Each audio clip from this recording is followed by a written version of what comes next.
സ്വാഗതം. ജെംസ് വീഡിയോയിലേക്ക് പ്രേക്ഷകരുടെ അഭ്യർത്ഥന മാനിച്ച് ഈ ലക്കം മലയാളത്തിലാണ്. ഗർഭിണികളിലെ പ്രമേഹം. ഗർഭാവസ്ഥയിൽ ആദ്യമായിട്ട് പ്രമേഹം കണ്ടുപിടിക്കപ്പെടുമ്പോൾ അത് ഗസ്റ്റേഷണൽ ഡയബറ്റിസ് മെല്ലിറ്റസ് എന്നാണ് അറിയപ്പെടുന്നത്. ഇതുകൂടാതെ ടൈപ്പ് 1 ഉള്ള രോഗികൾക്കും ടൈപ്പ് 2 ഡയബറ്റീസ് ഉള്ള പെൺകുട്ടികൾക്കും ഗർഭാവസ്ഥയിൽ തീർച്ചയായിട്ടും ഭംഗിയായി തന്നെ വളരെ ശാസ്ത്രീയമായി തന്നെ പ്രമേഹം ചികിത്സിക്കേണ്ടതായിട്ട് വരും. പ്രമേഹം ഗർഭാവസ്ഥയിൽ എത്രത്തോളം സാധാരണയാണ്? ഒരുപക്ഷെ ഒരു 100 ഗർഭിണികളെ നമ്മൾ പഠിക്കുകയാണ് എങ്കിൽ അതിൽ 15-ലേറെ പേർക്ക് പ്രമേഹം ഉള്ളതായിട്ട് മലയാളികൾക്കിടയിൽ കാണുവാൻ സാധിക്കും. അത്രയേറെ സാധാരണമാണ് ഗർഭാവസ്ഥയിൽ കാണുന്ന പ്രമേഹം. ഇത് അർഹിക്കുന്ന ഗൗരവത്തോടു കൂടിയാണോ നാം ചികിത്സിക്കുന്നത് എന്ന് ചോദിച്ചാൽ ഒരുപക്ഷെ അല്ല എന്ന് മറുപടി പറയേണ്ടി വരും. ഒരു ചെറിയ കുപ്പിച്ചില്ല് കൊണ്ട് വിരൽ ഉറിയുമ്പോൾ ഉണ്ടാകുന്ന ആ ഒരു ഗൗരവമോ, അല്ലെങ്കിൽ ഒരു ജലദോഷം ഉണ്ടാകുമ്പോൾ, ഒരു ചെറിയൊരു പനി ഉണ്ടാകുമ്പോൾ എത്ര ഗൗരവം ഉണ്ടാകും, അത്രയും ഗൗരവം മാത്രമേ ഈ പ്രഗ്നൻസിയിലുള്ള ഡയബറ്റിസിന് മലയാളികൾ കൽപ്പിക്കാറുള്ളൂ. അതിന് ഭാവിയിൽ വളരെ വലിയ വില നൽകേണ്ടതായും വരുന്നുണ്ട്. കാരണം അങ്ങനെ നന്നായി ചികിത്സിക്കുവാൻ കഴിയാതെ വരുമ്പോൾ അങ്ങനെ പിറക്കുന്ന കുഞ്ഞുങ്ങൾക്ക് ഭാവിയിൽ അമിതവണ്ണവും പ്രമേഹവും വന്നെത്തുവാനുള്ള സാധ്യത വളരെ വളരെ വളരെ കൂടുതലാണ്. എന്താണ് ഗർഭകാലത്തെ ഈ പ്രമേഹത്തിൻ്റെ പ്രാധാന്യം? ഒരു 10-20 വർഷങ്ങൾക്ക് മുമ്പുള്ള പ്രാധാന്യം നന്നായി പ്രമേഹം ചികിത്സിച്ചില്ല എങ്കിൽ അബോർഷനായി പോകും, ഗർഭഛിദ്രം സംഭവിക്കും എന്നതായിരുന്നു. ഇന്നും അത് സംഭവിക്കുന്നുണ്ട്. രക്തത്തിലെ പഞ്ചസാര 200, 300, 400 ഒക്കെ ആണ് എങ്കിൽ കുഞ്ഞുങ്ങൾക്ക് അംഗവൈകല്യം സംഭവിക്കാം, അബോർഷൻ അല്ലെങ്കിൽ ഗർഭഛിദ്രം സംഭവിക്കാം.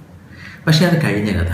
ഇപ്പോഴും അതൊക്കെ സംഭവിക്കാറുണ്ടാകാം. പക്ഷെ ഇന്ന് നമ്മൾ ലക്ഷ്യമാക്കുന്നത് ഫൈൻ ട്യൂണിംഗ് ആണ്. പണ്ടത്തെ ബ്ലാക്ക് ആൻഡ് വൈറ്റ് ചിത്രങ്ങൾ മൺമറഞ്ഞതുപോലെ, ബ്ലാക്ക് ആൻഡ് വൈറ്റ് ടെലിവിഷൻ്റെ കാലഘട്ടം കഴിഞ്ഞതുപോലെ ഇപ്പോൾ ഹൈ ഡെഫിനിഷൻ ടെലിവിഷനാണ്. അതുപോലെ നാം ഒരുപാട് ഫോക്കസ് ചെയ്ത് ഫൈൻ ട്യൂൺ ചെയ്ത് ആണ് ഇപ്പോൾ ഗസ്റ്റേഷണൽ ഡയബറ്റിസ് മെല്ലിറ്റസ് അല്ലെങ്കിൽ ഗർഭകാലത്തെ മറ്റേതൊരു പ്രമേഹമാണെങ്കിലും ചികിത്സിക്കേണ്ടത്. നമുക്ക് പ്രമേഹം ഗർഭകാലത്ത് എങ്ങനെയാണ് കണ്ടെത്തുവാൻ കഴിയുന്നത് എന്ന് ആദ്യം നോക്കാം.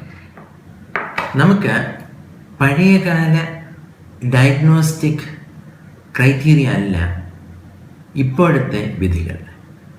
പണ്ടൊക്കെ നമ്മൾ പഞ്ചസാര, ഗ്ലൂക്കോസ് കൊടുത്തിട്ട് പ്രമേഹം ഗർഭകാലത്തുള്ളത് നിർണ്ണയിക്കുന്നതിന് വേണ്ടി ഭക്ഷണത്തിന് മുമ്പ് 95 കൂടുമ്പോൾ 1 മണിക്കൂറാകുമ്പോൾ 180, 2 മണിക്കൂറാകുമ്പോൾ 155, 3 മണിക്കൂറാകുമ്പോൾ 140 ഇതൊക്കെയായിരുന്നു. പക്ഷേ ഹാപ്പോ ഡയഗ്നോസ്റ്റിക് ക്രൈറ്റീരിയ എന്ന പുതിയ ഒരു ഡയഗ്നോസ്റ്റിക് ക്രൈറ്റീരിയ രംഗത്ത് വന്നതോടുകൂടി ഈ പഴയകാലം ചരിത്രത്തിൻ്റെ ഭാഗമായി കഴിഞ്ഞു. ഒരുപാട് പാഠങ്ങൾ പഠിച്ചതിൻ്റെ ഭാഗമായിട്ടാണ് ഹൈപ്പർഗ്ലൈസീമിയ ആൻഡ് അഡ്വേഴ്സ് പ്രഗ്നൻസി ഔട്ട്കം എന്ന പഠനം പ്രസിദ്ധീകരിച്ച ശേഷം പുതിയ ഡയഗ്നോസ്റ്റിക് ക്രൈറ്റീരിയ നിലവിൽ വന്നത്. ഈ ഹാപ്പോ പഠനത്തിലേക്ക് ഒന്ന് ശ്രദ്ധിക്കുക. അതിൽ 7 തലങ്ങളിലായിട്ട് രക്തത്തിലെ പഞ്ചസാര ഇവിടെ കൊടുത്തിരിക്കുകയാണ്. ഇപ്പോൾ ആദ്യത്തെ ഗ്ലൂക്കോസ് കാറ്റഗറി വെറും വയറ്റിലെ പഞ്ചസാര 75-ൽ താഴെ, അവസാനത്തേത് 100-ൽ കൂടുതൽ. നമ്മുടെ ഒറ്റ നോട്ടത്തിൽ ഇതെല്ലാം നോർമലാണ് എന്ന് തോന്നും. നോർമലാണല്ലോ വാസ്തവത്തിൽ. പക്ഷേ ഈ പഠനം തെളിയിച്ചത് രക്തത്തിലെ പഞ്ചസാര കാറ്റഗറി 1 ആയിരിക്കുന്ന അവരെ അപേക്ഷിച്ച് കാറ്റഗറി 2, 3, 4, 5, 6, 7ലേക്ക് നാം കടക്കുമ്പോൾ കുഞ്ഞുങ്ങളുടെ പിറക്കുമ്പോഴുള്ള ശരീരഭാരം ഈ ഗ്രാഫിൽ കാണുന്ന പോലെ പതിയെ പതിയെ പതിയെ പതിയെ കൂടിക്കൂടി വരുന്നു. അതുപോലെ സിസേറിയൻ ഓപ്പറേഷൻ നടത്തി കുഞ്ഞിനെ പുറത്തെടുക്കേണ്ടതായിട്ടുള്ള ആവശ്യകത പതിയെ പതിയെ പതിയെ കൂടി വരുന്നു. അതുപോലെ പിറന്ന കുഞ്ഞുങ്ങളിൽ സംഭവിക്കുന്ന ഹൈപ്പോഗ്ലൈസീമിയ, രക്തത്തിലെ പഞ്ചസാര കുറഞ്ഞു പോകുന്ന അവസ്ഥ, ക്ലിനിക്കൽ ഹൈപ്പോഗ്ലൈസീമിയയും പഞ്ചസാര കൂടുന്നതനുസരിച്ച് അതും കൂടിക്കൂടി വരുന്നു. അംബ്ലിക്കൽ കോർഡ് സി പെപ്റ്റൈഡ് എന്ന് പറയുന്നത് രക്തത്തിലെ ഇൻസുലിൻ അളവ് നമുക്ക് തരുന്ന, പെട്ടെന്ന് നമുക്ക് അളന്നു നോക്കുവാൻ സാധിക്കുന്ന മറ്റൊരളവ് പോലെയാണ്. കോഡ് ബ്ലഡ് സി പെപ്റ്റൈഡ് എന്ന് പറയുന്നത് കുഞ്ഞുങ്ങളിലെ ഇൻസുലിൻ ഉൽപ്പാദനം നമുക്ക് പെട്ടെന്ന് കണ്ടുപിടിക്കുവാൻ കഴിയുന്ന ഒരു പരിശോധനോപാധിയാണ്. അതും ഇൻസുലിൻ്റെ ഉൽപ്പാദനവും രക്തത്തിലെ പഞ്ചസാര നോർമൽ അളവുകളാണെന്ന് നാം ധരിച്ചിരുന്ന ആ അളവുകളിൽ പോലും അത് 75 തുടങ്ങി 80, 90, 100 ആകുമ്പോൾ അതും കൂടി വരികയാണ്. അപ്പോൾ നമ്മൾ വലിയ പാഠം പഠിച്ചു. ഗർഭിണികളിൽ രക്തത്തിലെ പഞ്ചസാര കൂടി വരുമ്പോൾ അത് മറ്റുള്ളവർക്ക് ഉള്ള നോർമൽ അളവുകളെക്കാളും കുറഞ്ഞാണ് ഇരിക്കേണ്ടത്. നാം പണ്ട് കരുതുന്നത് പോലെയുള്ള ആ നോർമൽ അളവുകളാണെങ്കിൽ പോലും അത് പിറക്കുവാൻ പോകുന്ന കുഞ്ഞിനെ പ്രതികൂലമായി ബാധിക്കുവാനുള്ള സാധ്യത ഏറെയാണ്. അപ്പോൾ 2008 പ്രസിദ്ധീകരിച്ച ഹൈപ്പർഗ്ലൈസീമിയ ആൻഡ് അഡ്വേഴ്സ് പ്രഗ്നൻസി ഔട്ട്കം പഠനം നമ്മൾ എന്ത് പഠിപ്പിച്ചു? ഒരു ശക്തമായ തുടർച്ചയായ ഒരു ബന്ധം അമ്മയുടെ രക്തത്തിലെ പഞ്ചസാര കൂടുന്നതും കുഞ്ഞുങ്ങളിൽ വരുന്ന പ്രതികൂല സാഹചര്യങ്ങളുമായിട്ട് ബന്ധപ്പെട്ട് കിടക്കുന്നു. അതുകൊണ്ട് തന്നെ നമുക്ക് സാധാരണ ആൾക്കാരിൽ പ്രമേഹം കണ്ടെത്തുവാൻ ഉപയോഗിക്കുന്ന അതേ മാനദണ്ഡങ്ങൾ ഗർഭിണികളിൽ ഉപയോഗിക്കുവാൻ സാധിക്കില്ല. അതിനേക്കാളും താഴെ ആണ് എങ്കിൽ പോലും അത് പ്രമേഹമാണ് എന്ന് കണ്ട് ചികിത്സിക്കേണ്ടതായിട്ട് വരും. ഇത് international association of diabetes and pregnancy study group recommendations ആണ്. നമുക്ക് അതിലേക്ക് കിടക്കാം. അമേരിക്കൻ ഡയബറ്റീസ് അസോസിയേഷൻ്റെ ഡയഗ്നോസിസ് ഓഫ് GDM ആണ് ആഗോള തലത്തിൽ അംഗീകരിച്ചിട്ടുള്ളത്. അതിൽ 2 ഉണ്ട്. ഒന്ന് ഞാനിപ്പോൾ പറഞ്ഞ IADPST, മറ്റൊന്ന് NIH 2 സ്റ്റെപ്പ് മെത്തേഡ്. വളരെ ലളിതമായിട്ട് ഞാനിത് വിശദീകരിക്കാം. ഈ ചിത്രത്തിലേക്ക് നോക്കുക.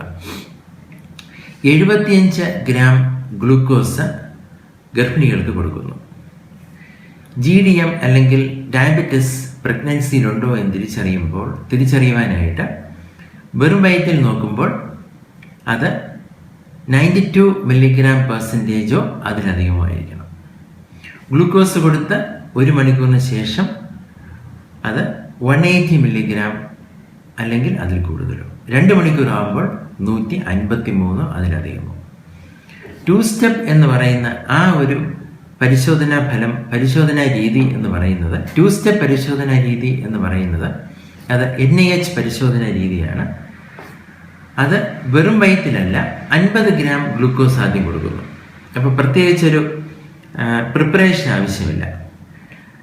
ആ 50 ഗ്രാം ഗ്ലൂക്കോസ് ഉള്ളിൽ കൊടുത്ത ശേഷം 1 മണിക്കൂർ കഴിയുമ്പോൾ 140 താഴെയായിരിക്കണം.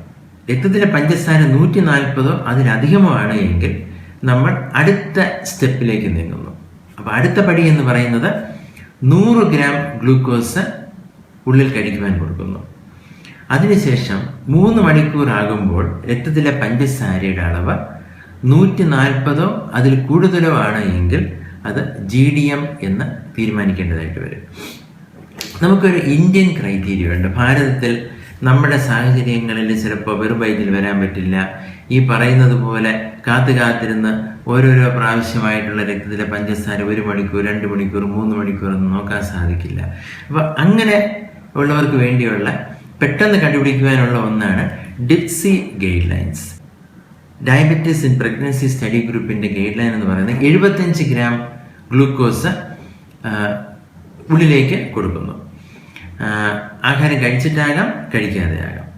അതിന് 2 മണിക്കൂറിന് ശേഷം നമ്മൾ രക്തത്തിലെ പഞ്ചസാര നോക്കുമ്പോൾ 140 അതിൽ കൂടുതലോ ആണ് എങ്കിൽ അത് ഗസ്റ്റേഷണൽ ഡയബറ്റിസ് മെലിറ്റസ്. 2 മണിക്കൂറിന് ശേഷം പഞ്ചസാര നോക്കുമ്പോൾ അത് 120 അതിൽ കൂടുതലോ ആണ് എങ്കിൽ അത് ഡിക്രീസ്ഡ് ഗസ്റ്റേഷണൽ ഗ്ലൂക്കോസ് ടോളറൻസ് എന്നാണ് പറയുന്നത്. അതും നോർമൽ അല്ല.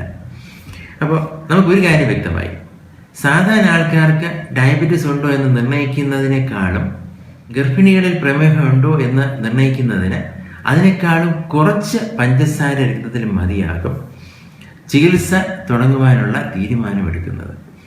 അപ്പോൾ നമുക്ക് ഒരുപാട് മാർഗനിർദ്ദേശങ്ങളുണ്ടെങ്കിലും ഏതെങ്കിലും ഒരു മാർഗനിർദ്ദേശം പാലിക്കുക. ഗർഭിണിയാണ് എന്ന് അറിയുന്ന നിമിഷം മുതൽ തന്നെ 3-4 മാസം കാത്തിരിക്കാതെ തുടക്കത്തിൽ തന്നെ ഗസ്റ്റേഷണൽ ഡയബറ്റീസ് മെലിറ്റസിൻ്റെ സാധ്യത ഉണ്ടോ എന്നറിയുന്നതിന് വേണ്ടിയുള്ള പരിശോധനകൾ ചെയ്യുന്നത് കൊണ്ട് അപാകതയില്ല. ഗർഭാവസ്ഥയിൽ തുടക്കത്തിൽ HbA1c ചെയ്യാം, പക്ഷെ പിന്നീട് HbA1c ഗർഭാവസ്ഥയിൽ കൃത്യമായിട്ട് കിട്ടണം എന്നില്ല. നമ്മുടെ അടുത്ത ചോദ്യം, ഗർഭാവസ്ഥയിൽ ഡയബറ്റീസ് കണ്ടെത്തിയാൽ അടുത്ത പടി എന്താണ്? ഓർക്കുക, നമ്മൾ ഏറ്റവും നല്ലൊരു ചികിത്സയാണ് സ്വീകരിക്കേണ്ടത്. ഡയബറ്റീസിൻ്റെ ചികിത്സ നന്നായി അറിയാവുന്ന ഒരു ഡയബറ്റീസ് ചികിത്സാലയത്തിലാണ് ഈ ചികിത്സയ്ക്ക് പോകേണ്ടത്. കാരണം ഇവിടെ മോണിറ്ററിങ് ആവശ്യമുണ്ട്.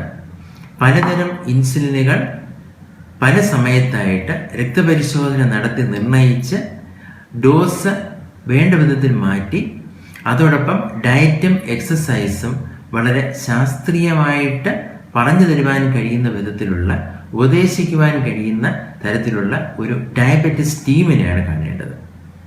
അത് മറക്കരുത്. ഉദാഹരണത്തിന് ഇപ്പോൾ ഇവിടെ gestation diabetes mellitus Jothydev's diabetes research സെൻ്ററിൽ കഴിഞ്ഞ എത്രയോ വർഷങ്ങളായിട്ട് വളരെ ശാസ്ത്രീയമായിട്ട് ഒരു സംഘമാണ് ചികിത്സിച്ചു വരുന്നത്. അതിൽ ഡയബറ്റോളജിസ്റ്റ് ഉണ്ട്, ഡയറ്റീഷ്യൻസ് ഉണ്ട്, ഡയബറ്റീസ് എഡ്യൂക്കേറ്റേഴ്സ് ഉണ്ട്, അതോടൊപ്പം ടെലിമെഡിസിൻ ടീമുമുണ്ട്. ഇനി നമുക്ക് യഥാർത്ഥ ചികിത്സയിലേക്ക് കിടക്കാം. ഡയബറ്റീസ് ഗർഭിണിക്ക് വരുമ്പോൾ നമ്മൾ ശ്രദ്ധിക്കേണ്ടതും നമ്മൾ അനുവർത്തിക്കേണ്ടതുമായിട്ടുള്ള 5 കാര്യങ്ങളാണുള്ളത്. 1, ഡയറ്റ്. അത് ഓരോ ഗർഭിണിക്കും വ്യത്യസ്തമായിരിക്കും. 2, എക്സസൈസ്. എക്സസൈസ് ഡയബറ്റീസ് ട്രീറ്റ് ചെയ്യുന്ന ഡോക്ടറും ഗർഭം ചികിത്സിച്ചുകൊണ്ടിരിക്കുന്ന അതിൻ്റെ വിദഗ്ധയായ ഒബ്സ്റ്റട്രീഷ്യനും ചേർന്നായിരിക്കും നിർദ്ദേശിക്കുന്നത്. എത്രത്തോളം ആകാം. ചിലപ്പോൾ സിവിയർ എക്സസൈസ് ഒന്നും നമുക്ക് ഗർഭിണിയായിരിക്കുമ്പോൾ സാധ്യമല്ലായിരിക്കാം. 3, ഇൻസുലിൻ. ഇൻസുലിനാണ് ഏറ്റവും സുരക്ഷിതമായ ചികിത്സാ രീതി. ആ ചികിത്സയുടെ ഭാഗമാണ് സെൽഫ് മോണിറ്ററിങ് ബ്ലഡ് ഗ്ലൂക്കോസ് അല്ലെങ്കിൽ നമ്മുടെ ഗ്ലൂക്കോമീറ്റർ ഉപയോഗിച്ചുള്ള ഗ്ലൂക്കോസ് നിരീക്ഷണ പദ്ധതി. അതിന് ഗ്ലൂക്കോമീറ്റർ ഉപയോഗിക്കണം. ആവശ്യമെന്ന് തോന്നുകയാണെങ്കിൽ കണ്ടിന്യൂസ് ഗ്ലൂക്കോസ് മോണിറ്ററിങ് ഉപയോഗിക്കണം. സാധിക്കുമെങ്കിൽ തീർച്ചയായിട്ടും ഇൻസുലിൻ പമ്പ് ഉപയോഗിക്കണം. ഗുളികകൾ ഉപയോഗിക്കാമോ? ഇവിടെ പറഞ്ഞിരിക്കുന്നത് പോലെ മെറ്റ്ഫോമിൻ ഉപയോഗിക്കാം, ഗ്ലബെൻഗ്ലമൈഡ് ഉപയോഗിക്കാം. പക്ഷേ ഇതിൻ്റെ സുരക്ഷിതത്വം 100% വ്യക്തമായിട്ട് നമുക്ക് പഠനങ്ങളിലൂടെ തെളിയിക്കുവാൻ ഇതുവരെ സാധിച്ചിട്ടില്ല. അതുകൊണ്ട് ചില രാജ്യങ്ങളിൽ, അമേരിക്ക ഉൾപ്പെടെയുള്ള രാജ്യങ്ങളിൽ ഈ മരുന്നുകൾക്ക് അംഗീകാരമില്ല ഗർഭിണികൾക്ക് ഉപയോഗിക്കാൻ. പക്ഷേ അത് ഒരുപാട് രാജ്യങ്ങളിൽ ഇപ്പോഴും ഉപയോഗിച്ചു വരുന്നു. ഡോക്ടറുടെ നിർദ്ദേശപ്രകാരം അത് തുടർന്ന് ഉപയോഗിക്കുകയാണ് എങ്കിൽ അതിനെക്കുറിച്ച് ഭയപ്പെടേണ്ട കാര്യമില്ല. നമുക്ക് 2 തരം ഇൻസുലിൻസാണ് ഗർഭിണികൾക്ക് സാധാരണ ഉപയോഗിക്കുന്നത്. ഒരു പ്രാവശ്യം മാത്രം എടുക്കുന്ന ദീർഘനേരം പ്രവർത്തിക്കുന്ന ഇൻസുലിൻ, അതോടൊപ്പം ദിവസം 3 പ്രാവശ്യം ആഹാരത്തിന് മുമ്പ് കൊടുക്കുന്ന പെട്ടെന്ന് പ്രവർത്തിക്കുന്ന ഇൻസുലിൻ. ദീർഘനേരം പ്രവർത്തിക്കുന്ന ഇൻസുലിൻ ഉദാഹരണം ഹ്യൂമൻ ഇൻസുലിൻ, ഇൻസുലാറ്റാണ്. മറ്റൊരു ഉദാഹരണം ഇൻസുലിൻ ഡെക്റ്റിമർ അല്ലെങ്കിൽ ലെബിമർ. പെട്ടെന്ന് പ്രവർത്തിക്കുന്ന ഇൻസുലിൻ ഉദാഹരണം ഇഞ്ചക്ഷൻ നോവറാപ്പിഡ്. എല്ലാ ഇൻസുലിനുകളും ഗർഭിണികൾക്ക് സുരക്ഷിതമല്ല.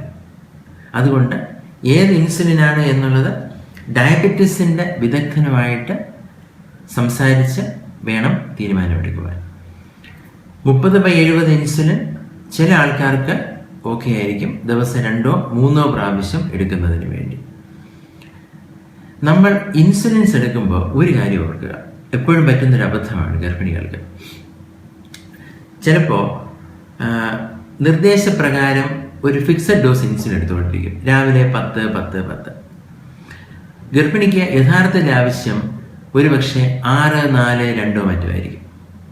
കൂടുതൽ ഇൻസുലിൻ കൊടുക്കുന്നത് കാരണം ഇൻസുലിൻ കൂടുതൽ ഉള്ളിലേക്ക് പോവുകയും വിശപ്പ് കൂടുകയും ചെയ്യും. അങ്ങനെ വിശപ്പ് കൂടുന്ന വേളയിൽ ഹൈപ്പോഗ്ലൈസീമിയ അല്ലെങ്കിൽ രക്തത്തിൽ പഞ്ചസാര കുറയുന്ന വേളയിൽ കൂടുതൽ ആഹാരം കഴിക്കുവാൻ ഗർഭിണി നിർബന്ധിതയാകും. ശാസ്ത്രീയമായ വിധികൾ പ്രകാരമല്ലാതെ ചികിത്സിക്കുകയാണ് എങ്കിൽ സ്വാഭാവികമായും ഒരുപാട് വണ്ണം കൂടുവാൻ സാധ്യതയുണ്ട്. വണ്ണം എത്രത്തോളം കൂടുന്നുവോ അതിനനുപാതകമായി ഗർഭാവസ്ഥയ്ക്ക് ശേഷവും പ്രമേഹം പിന്നീട് പ്രത്യക്ഷപ്പെടുവാനും അല്ലെങ്കിൽ അതുപോലെ ജീവിതകാലം മുഴുവൻ തുടരുവാനോ ഉള്ള സാധ്യതയുണ്ട്. അതുകൊണ്ട് ആവശ്യം എത്രയാണോ അതിന് മാത്രമായിട്ടുള്ള ഇൻസുലിൻ്റെ അളവ് ഉപയോഗിക്കുവാൻ ഡയബറ്റിസ് ടീമുമായിട്ട് ചേർന്ന് സംസാരിച്ച് എഡ്യൂക്കേറ്റേഴ്സിൻ്റെയും ഡോക്ടേഴ്സിൻ്റെയും നിർദ്ദേശം അതുപോലെ പാലിക്കുക. നമ്മൾ ഗർഭിണികൾക്ക് ഇൻസുലിൻ എടുക്കുന്നതിനെ കുറിച്ച് പറഞ്ഞു. പക്ഷേ നിങ്ങൾ ഇൻ്റർനെറ്റിലൊക്കെ നോക്കുകയാണെങ്കിൽ ഏറ്റവും നല്ല ചികിത്സ ഗർഭിണികളിൽ പ്രമേഹം വരുമ്പോൾ അല്ലെങ്കിൽ പ്രമേഹം ഉള്ളവർ ഗർഭിണികളാകുമ്പോൾ എന്താണ് എന്ന് ചോദിച്ചു കഴിഞ്ഞാൽ ടൈപ്പ് 1 ഡയബറ്റീസോ അല്ലെങ്കിൽ ടൈപ്പ് 2 ഡയബറ്റീസോ ഒക്കെ ഗർഭിണിയാകുകയാണ് എങ്കിൽ ഏറ്റവും നല്ല ചികിത്സ ഇൻസുലിൻ പമ്പാണ്. അതിനൊരു കാരണമുണ്ട്. ഇതിൻ്റെ ലക്ഷ്യങ്ങൾ വ്യത്യസ്തമാണ്. വെറും വയറ്റിൽ പഞ്ചസാര നോക്കുമ്പോൾ അത് 95-ൽ താഴെയായിരിക്കണം. ആഹാരത്തിന് 1 മണിക്കൂറിന് ശേഷം അത് 140 അതിൽ താഴെയായിരിക്കണം. ആഹാരത്തിന് 2 മണിക്കൂറിന് ശേഷം അത് 120 അതിൽ താഴെയായിരിക്കണം. നമുക്ക് ഗർഭിണി അല്ല എങ്കിൽ ആഹാരത്തിന് 2 മണിക്കൂറിന് ശേഷം രക്തപരിശോധന നടത്തുമ്പോൾ 140 ആണെങ്കിലും കുഴപ്പമില്ല. പക്ഷെ ഗർഭിണിക്ക് അത് 2 മണിക്കൂർ ആഹാരത്തിന് ശേഷം നോക്കുമ്പോൾ 120 അതിൽ താഴെയായിരിക്കണം. കാരണം പ്രമേഹമില്ലാത്ത ഗർഭിണികൾക്ക് ഇതിനേക്കാളും താഴെയാണ് രക്തത്തിലെ പഞ്ചസാരയുടെ നില.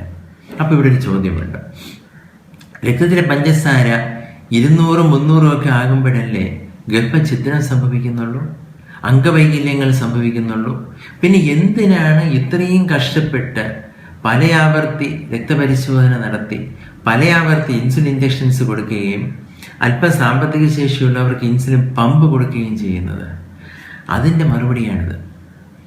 ഗർഭിണികളിലെ ഡയബറ്റീസ് ചികിത്സിക്കുന്നത് ഒരു ദീർഘവീക്ഷണത്തോടു കൂടിയാണ്. കുട്ടികൾക്ക് പ്രസവ സമയത്ത് വണ്ണം കൂടുതലുണ്ടാകാം, ശരീരഭാരം കൂടാം, അത് വേണമെങ്കിൽ പെട്ടെന്ന് കുറയ്ക്കാം. പക്ഷെ അവിടെ അല്ല. നമ്മളുടെ പരമോന്നത ലക്ഷ്യം എന്ന് പറയുന്നത് ഈ സ്ലൈഡിലൂടെ നോക്കുക. നമുക്ക് ഗർഭാവസ്ഥയിലുള്ള പ്രമേഹം ഈ പറയുന്ന വിധത്തിൽ വളരെ വളരെ അഗ്രസീവായിട്ട് ചികിത്സിച്ചില്ല എങ്കിൽ കുഞ്ഞുങ്ങൾക്ക് ഭാവിയിൽ അമിതവണ്ണം വരുന്നു. ആ കുഞ്ഞുങ്ങൾക്ക് നന്നേ ചെറുപ്പത്തിൽ തന്നെ, സാധാരണ പ്രമേഹം ഉണ്ടാകുന്ന ആ പ്രായത്തിനും വളരെ മുമ്പ് തന്നെ അമിതവണ്ണവും ഡയബറ്റീസും വരുന്നു. അപ്പോൾ നമ്മൾ എന്തിനാണ് ഗർഭാവസ്ഥയിലെ പ്രമേഹത്തിന് ഇത്രയേറെ പ്രാധാന്യം കൊടുക്കേണ്ടത് എന്ന് ചർച്ച ചെയ്തു. പ്രാധാന്യം കൊടുക്കുന്നില്ല എന്ന ദുഃഖവും ഞാനിവിടെ പ്രകടിപ്പിക്കുകയുണ്ടായി. ഒരു കാര്യം ഓർക്കുക, ഗർഭാവസ്ഥയിൽ നാം പ്രമേഹം ചികിത്സിക്കുമ്പോൾ നാം ചികിത്സിക്കുന്നത് 2 രോഗികളെയാണ്, അമ്മയെയും പിറക്കുവാൻ പോകുന്ന കുഞ്ഞിനെയും. അതുകൊണ്ട് അവരെ സംരക്ഷിക്കുന്നവർ ദയവായി ആത്മാർത്ഥതയോടുകൂടി അത് എവിടെ നിന്നാണോ ആ ചികിത്സ ലഭിക്കേണ്ടത് അവിടെ തന്നെ പോയി അത് ഏറ്റവും നന്നായിട്ട് ചികിത്സിക്കുവാൻ ശ്രമിക്കുക. ഇത്രയേറെ വർദ്ധിച്ചു വരുന്ന പ്രമേഹ രോഗികളുടെ എണ്ണം കുറയ്ക്കുവാനും ഈ ഒരു തീരുമാനം നമ്മെ സഹായിക്കും. ഈ ജെംസ് വീഡിയോ ലക്കം താങ്കൾക്ക് ഇഷ്ടപ്പെട്ടിട്ടുണ്ടാകും എന്ന് പ്രതീക്ഷിക്കുന്നു. അടുത്ത മാസം കാണും വരെ ജ്യോതിദേവ്സ് ഡയബറ്റീസ് ടീം അംഗങ്ങളിൽ നിന്നും ഏവർക്കും നന്ദി, നമസ്കാരം.